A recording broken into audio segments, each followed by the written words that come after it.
மல்லிகைப்பூ கட்ட தெரியாதவங்க இந்த மாதிரி கோர்த்தே அழகாக ரெடி பண்ணலாங்க. 3 பூ வர மாதிரி கோர்த்துக்குங்க. ஃபஸ்ட்டு வந்து சென்டரில் ஒரு பூ, 2 சைடு வந்து 2 பூ வரணும், வலது இடதுன்னு. இந்த மாதிரி ஒவ்வொரு செட்டும் 3 பூ கோர்த்துக்குங்க. அப்போ 3 லைனாக வரும். பூவும் உங்களுக்கு கம்மியாக தாங்க தேவைப்படும், பார்க்க ரொம்ப அழகாக இருக்கும். 3 பூ வர மாதிரி அப்படி கோர்த்து கரெக்டாக அந்த சென்டர் பூ வந்து வர மாதிரி இழுத்து விட்டுக்குங்க.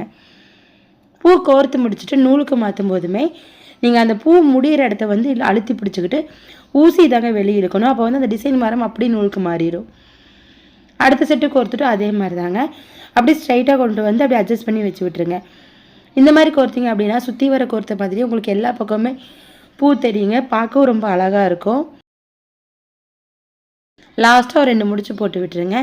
பூவும் வந்து இந்த மாதிரி நீங்கள் ஒன் சைடு கோர்க்கும்போது கம்மியாக தாங்க தேவைப்படும். அப்படியே 3 லைன்லாம் மட்டும் அழகாக இருக்கும். ட்ரை பண்ணி பாருங்கள் ஃப்ரெண்ட்ஸ். பாய்.